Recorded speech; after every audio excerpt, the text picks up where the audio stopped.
One of the most important, most helpful, most rewarding lessons I have learned in a rather long and eventful life can be described in just 2 words: stand tall. By urging you to stand tall, I don't mean merely to stand erect, although that's part of it. I mean that you should heighten your entire personality by standing tall in 3 ways. Stand tall physically, mentally, spiritually. When you stand tall in all 3 parts of your total personality, you attain a total stature which puts you in command of life's situations. You stride gracefully, easily through life with an inner and outer calmness which expresses your self-confidence and your assured capability of coping with whatever conditions you may meet along the way. I can give you no better prescription for traveling through life boldly and successfully than this, and I shall give it to you in sufficient detail that you never again will bow to man nor to circumstance. So let's begin. Stand tall physically. There's an art to this, but it is an art which is easily learned. When you learn it, you will feel a high sense of exhilaration and a bold firmness of command. First, you begin simply by standing erect, not slouched, not slumped, not stooped, but not stiff nor tense either, just erect. Then you calmly stretch upward, concentrating entirely on reaching higher with the top of your head. That's all. Just lift yourself with the top of your head. Do not strain, easily lift, so that you can feel that the top of your head is lifting your weight off your feet so that you stand lightly, almost weightlessly. When you walk, walk lightly. No plodding, no stomping, and no timid toddling either. Just stride lightly with an easy glide, your legs swinging smoothly back and forth like pendulums. Don't stretch your shoulders upward. Don't pull your shoulders backward. Just relax them. You control the position of your shoulders with your chest. Yes, that's right. You control the position of your shoulders with your chest. Expand your chest. Push your chest forward and upward. Lead with your chest. Don't lift your chin, that will make you look arrogant and egotistical. Just keep your chin firm and level. Do all your lifting with the top of your head, but remember, do it naturally, easily. Don't strain. Don't be tense. Keep relaxed, poised, balanced, light, standing, and walking on air. You will be amazed at how standing tall physically will immediately improve your personality, your poise, your self-confidence, your attitude toward others, and your zest for life. You will instantly notice the gratifying reaction of others to your improved attitude of confidence, presence, and command. Standing tall physically will take years off the appearance of older people. A characteristic of old age is the curved back, the stooped shoulders drooping forward, the slumped figure. Yet this most obvious sign of increasing years and increasing physical deterioration will vanish instantly when an older person stands tall, physically, by following the simple directions in the preceding paragraphs. The health value alone is worth many times the required to form this beneficial habit of youthful posture. The nerves are no longer pinched, the muscles are no longer cramped, the blood housed freely and chest is expanded to greatly increase the intake of stimulating oxygen. Older people who stand tall physically not only look years younger, they feel years younger. But no matter what your age, standing tall physically is just the beginning of this easy way to heighten your personality. Frequently reread the foregoing instructions. Constantly practice them until you have made them a natural part of your life. Then you are ready for the second step. Stand tall mentally. There's an old but tried and true slogan which says, "Always go first class." I want to add an equally important slogan: always think first class. Don't clutter up your mind with second-class thoughts. It is just as easy to think big as it is to think small. And remember, you actually become the sum total of your thoughts. As a man thinketh in his heart deeply believes, so is he. You can become no bigger, no better, no finer, no more successful than your dominant thoughts. So think big, stand tall, mentally. Life isn't going to give you more than you ask. Employment managers say that almost all job applicants apply for low-paying jobs. Only a few apply for jobs paying better wages. Almost no one applies for the high-salaried jobs. Almost no one thinks big. So if you want to be a standout in the crowd, if you want to be looked up to, stand tall mentally. Your thoughts are the fuel for achievement. You wouldn't start out each morning by putting a handful of dirt into the fuel tank of your car. Then don't stall the mechanism of your mind by dumping in thoughts of fear, anger, hatred, jealousy, or guilt. Don't let little thoughts make you little too. Don't get stuck with the present. No matter how insignificant your present is, think big about your future. Think creatively. Think, how can I improve? Add value. Think, how can I do more? Add quantity. Learn, add facts. You can't build anything unless you have the materials. You can't build something out of nothing. So learn. Use what you learn to think big. Then you'll stand tall mentally, and you will be amazed at the immediate improvement in your attitude toward life and the admiration of others for you. Then, there's the third way to heighten your personality. It is stand tall, spiritually. No person really stands tall in the judgment of his fellow men, or even in the constant scrutiny of his own conscience, unless he is too big spiritually to be little morally. There is a lift in standing tall, spiritually, which cannot be achieved in any other way. Yet, paradoxically, while it lifts you up, it also gives you that calm firmness which makes you impregnable to the vicissitudes of life. You have not achieved that spiritual height if you cannot stand that tall spiritually. Your God is too small. It is only when you can accept infinity, boundless, without dimension, timeless throughout eternity, wholly beyond reverence, and know that you in some spiritual way are a part of it, only then can you really stand tall spiritually, and that will make all the difference. So, if you would live life to the fullness, stand tall physically to achieve confidence, stand tall mentally to attain wisdom, stand tall spiritually to be triumphant. Divide and conquer. Constantly we are reminded that it is the subtle or overt objective of our enemies to divide and conquer. Certainly an alliance, a nation, an organization, if it can be sufficiently divided, loses its will to win, and in its confusion and dissension, loses its ability to survive. There is no doubt about the effectiveness of the principle, divide and conquer. So let's apply it to you. In fact, let's apply the principle of divide and conquer to you in the two most important fields. First one is your personal health, physical, mental, and emotional. Second one is your success in life. Let's start with first one, your health. Surely by now, everybody is familiar with Dr. William Osler's famous prescription to live one day at a time. He wisely said, "The load of tomorrow, added to that of yesterday, carried today, makes the strongest falter." And so it does. Overburdening, by trying to carry too many loads all at once, will crush you physically, destroy you mentally, and wreck you emotionally. Yet most people carry the load of tomorrow in their imaginations. What will I do about that? Suppose this should happen, when will I find time to do so many things, see so many people, go so many places, and so on and on. They live out in their imaginations today all the work they are going to do tomorrow. Thus they add tomorrow's workload to today's workload, and not only tomorrow's but the day after, and the day after. Then they do yesterday's work all over again today. Suppose I had said this instead of that. Perhaps if I had just done it differently, why didn't I think of it then? And again, on and on. They redo all of yesterday's work today and add this burden to the imagined burden of tomorrow's work. And not only yesterday's work, but usually the work of the day before that and the day before that. But they must do today's work when they are already mentally redoing the work of countless yesterdays and living in their imaginations the work and dangers of countless tomorrows. No wonder men and women break under the strain. No wonder Dr. William Osler prescribed, live only one day at a time, live today, divide and conquer. Divide your life as Dr. Osler recommended, into one-day compartments. Shut out all yesterdays.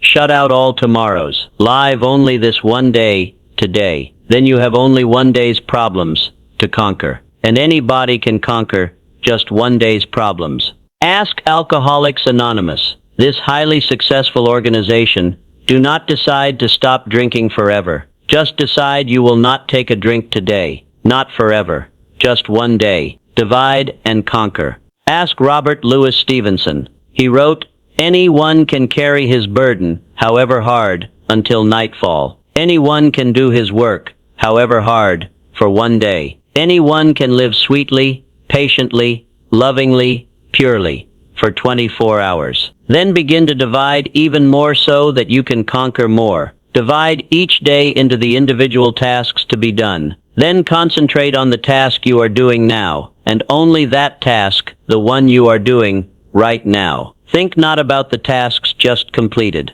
Take the advice of psychologist William James. When your decision is made and put into action, dismiss absolutely all care or responsibility about the outcome. Think not about the tasks yet to be done. Let them come each in its time, not rushing at you all together like an avalanche, but coming in single file, unhurriedly, like the individual grains of sand dropping through an hourglass. Thus you divide into separate tasks your daily work, and in so doing, conquer it. Thus you achieve calmness, poise, tranquility, and second success. Success because you are able, physically, mentally, and emotionally to work with that easy, calm sureness which comes with concentrating solely on the job at hand. Your mind is not cluttered with yesterday's or tomorrow's or even with today's other tasks. It is free to search the whole broad field of thought for the best solution of each problem in turn, and being undistracted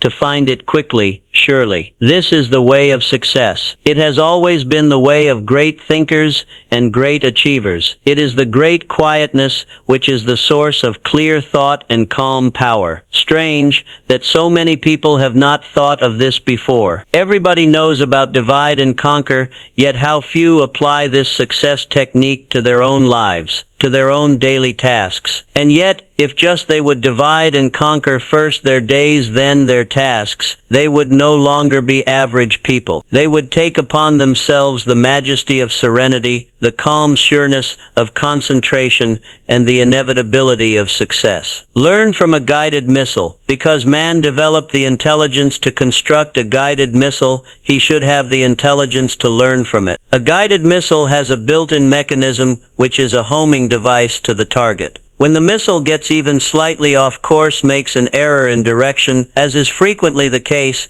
its guidance system makes the corrections necessary to get it back on course, so that it will hit the target. We should also note here that the missile can not correct its course while it is standing still. It can only correct its errors when it is moving forward toward its target. Now, what can you learn from the guided missile? You can learn these valuable lessons which will be of great benefit to you throughout all your life. First, you should have a target, or as the psychologists say, you should be goal-oriented. You should have some specific objective in life and head directly for it. Second, while you are moving toward your goal, you will make frequent errors, even as a guided missile does. Third, you must learn to recognize these errors and acknowledge that they are errors. Otherwise, you will not know that a correction is needed. Fourth, having recognized and admitted that you have made an error which would cause you to miss your goal, you simply correct it and get back on target. Note that you are no more embarrassed or ashamed of the error than the missile is. Making, recognizing, admitting, and correcting errors is simply the method of moving toward and accurately reaching any goal. A missile's goal, or your life, use goal. Neither missiles nor people go directly to their goals in a straight line. Neither missiles nor people are that perfect, nor do they need to be. That's why they have built-in guidance systems. You know, of course, about the guidance systems of missiles. At least you know that they have them, and that it is the function of these guidance systems to recognize and correct the errors which the missiles inevitably make as they proceed to their targets. How much do you know about your own per-signal guidance system? Do you have a target, a goal in life? Are you aiming at just one main goal? Think how confused and ineffective your personal guidance system would be if it tried to guide you to a number of goals in different directions. That's why the one-goal person reaches his goal quickly and effectively, while the person who tries to accomplish too many things simultaneously, thinks of one at a time, zigzags his way futilely through life. Do you keep moving forward toward your goal? Do you keep moving forward forward toward your goal, your personal guidance system cannot correct the direction in which you are moving if you are not moving. So keep moving, so keep moving. So keep moving, keep moving. I'm not moving, I'm moving, I'm moving, I'm moving, I'm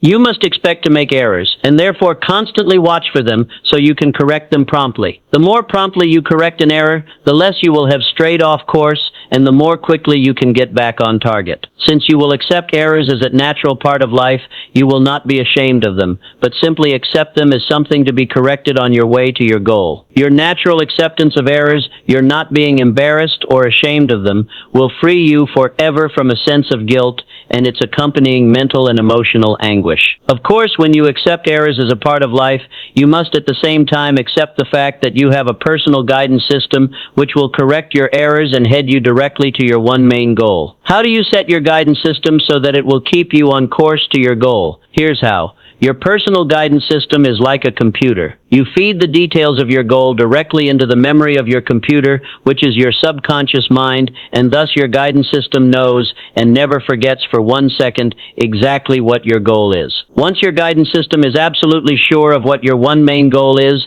it will guide you directly to it. You do not need to tell it how, even if you know. Your guidance system's subconscious mind is a part of the universal mind, which guides and operates everything from your own heartbeat to the movement of the planets. It is quite capable of guiding you to your goal and will easily do so. All you personally do is follow and cooperate with your guidance system. You will know what to do. You will be given the ability and power to reach your goal. Just relax.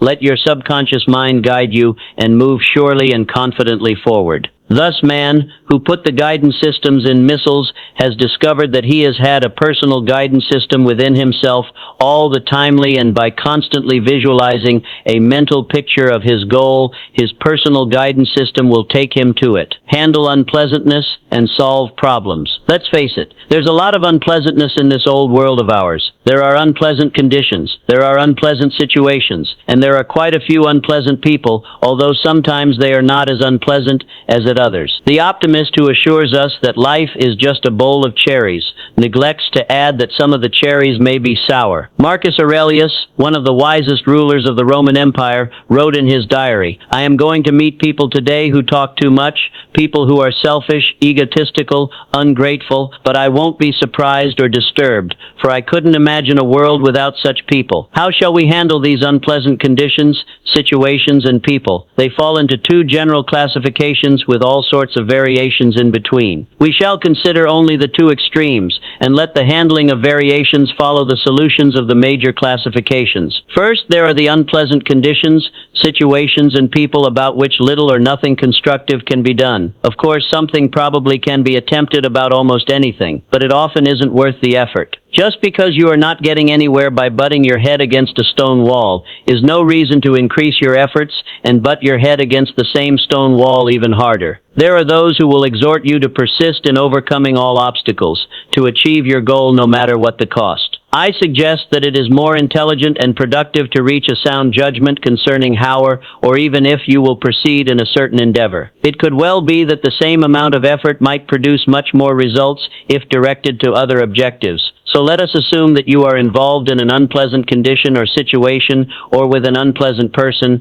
and you have decided that nothing constructive can or should be done. That does not cause the unpleasantness to vanish. It still remains, and for your own peace of mind, you will have to deal with it. Here's how. First, take the wise advice of William James of Harvard, the father of applied psychology, who taught his students, be willing to have it so. Acceptance of what has happened is the first step in overcoming the consequences of any misfortune. And let me add, that advice includes acceptance of what now is happening and cannot reasonably be prevented, and also what may be expected inevitably to happen in the future. Be willing to have it so. Don't fight it. If you can't beat it, accept it. Be willing to have it so, then adjust. When fate closes one door, faith opens another. Seek the open door. Now let's consider the other kind of unpleasantness, which is a problem that can and must be solved. The following method is positively effective in solving all kinds of problems, not just unpleasant ones. It might be well to mention here that most problems,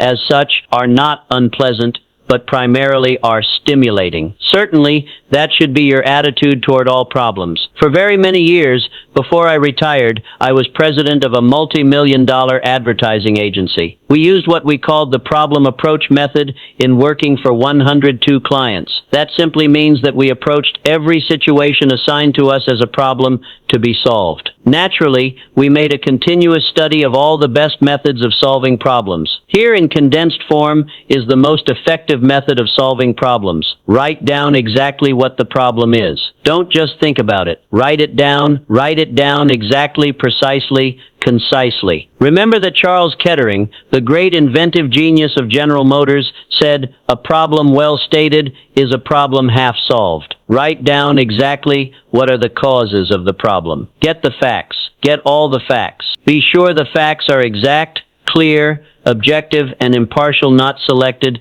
to bolster some preconceived opinion. Especially if you do have a preconceived opinion, be sure that you get all the facts that do not support your prejudgment, as well as those which do. Herbert Hawks of Columbia University taught, "Half the worry in the world is caused by people trying to make decisions before they have sufficient knowledge on which to base a decision." If a man will devote his time to securing knowledge in an impartial, objective way, his worries will usually evaporate in the light of knowledge. So get the facts. Be sure you know the exact causes of the problem before you try to solve it. Write down every possible effective solution. Be sure each possible solution of your problem is the impartial result of trying the case from both sides by first pretending you are the lawyer trying the case for the solution, then imagining you are the lawyer trying the case against the solution. Then, if the solution still appears to be effective, include it in your list. Decide definitely which solution to put into effect. If you have carefully analyzed the pros and cons of each solution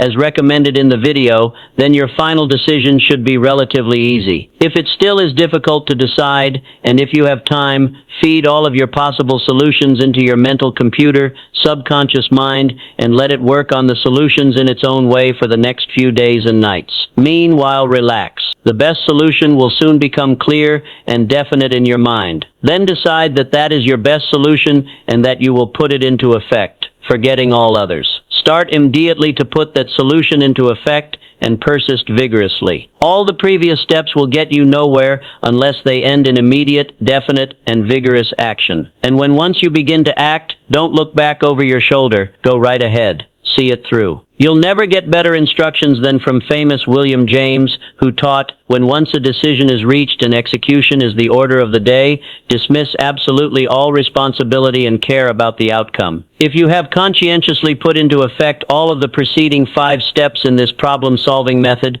you can be sure the outcome will be very satisfactory. To know how to effectively handle the inevitable unpleasant conditions, situations, and people which are a part of every life, and to be able to successfully solve the problems which constantly come your way, will make you master of most of life's difficulties. That knowledge now is in your hands.